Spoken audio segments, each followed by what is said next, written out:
بسم الله الرحمن الرحيم. الحاقة ما الحاقة وما أدراك ما الحاقة كذبت ثمود وعاد بالقارعة فأما ثمود فأهلكوا بالطاغية وأما عاد فأهلكوا بريح صرصر عاتية سخرها عليهم 7 ليال و8 أيام حسوما فترى القوم فيها صرعى كأنهم أعجاز نخل خاوية فهل ترى لهم من باقية وجاء فرعون ومن قبله والمؤتفكات بالخاطئة فعصوا رسول ربهم فأخذهم أخذة رابية إنا لما طغى الماء حملناكم في الجارية لنجعلها لكم تذكرة وتعيها أذن واعية فإذا نفخ في الصور نفخة واحدة وحملت الأرض والجبال فدكتا دكة واحدة فيومئذ وقعت الواقعة وانشقت السماء فهي يومئذ واهية والملك على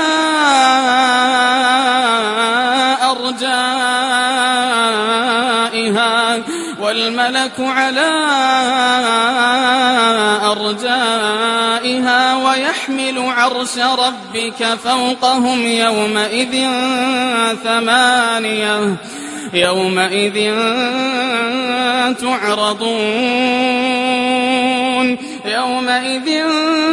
تعرضون لا تخفى منكم خافية فأما من أوتي كتابه بيمينه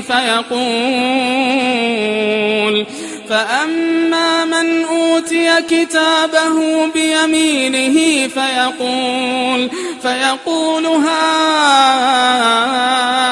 اقرءوا كتابيه إني ظننت أني ملاق حسابيه فهو في عيشة راضية في جنة عالية قطوفها دانية كلوا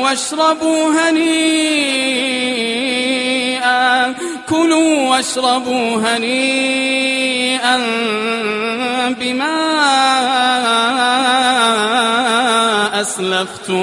بما أسلفتم في الأيام الخالية وأما من أوتي كتابه بشماله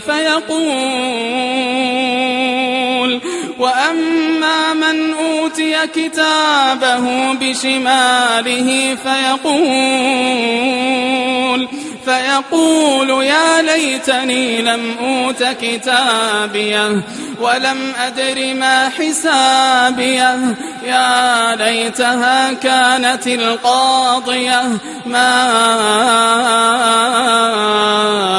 أغنى عني ماليه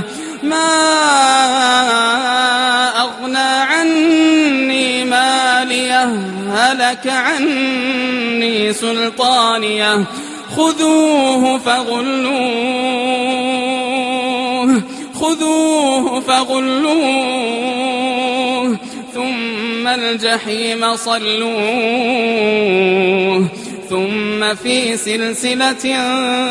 ذرعها 70 ذراعا فاسلكوه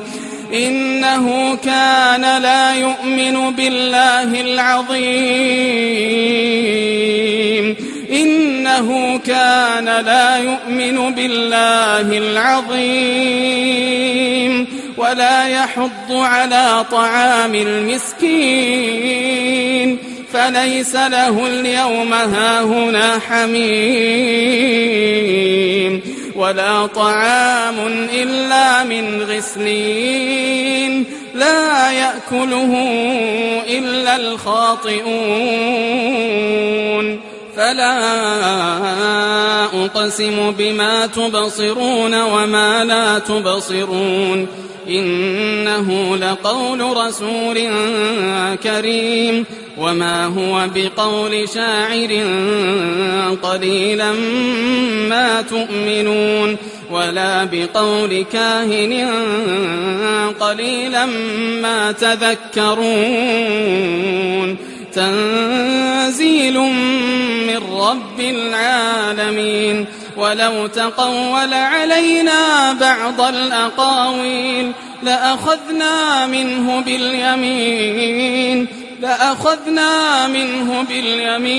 ثم لقطعنا منه الوتين فما منكم من أحد عنه حاجزين وإنه لتذكرة للمتقين وإنا لنعلم أن منكم مكذبين وإنه لحسرة على الكافرين وإنه لحق اليقين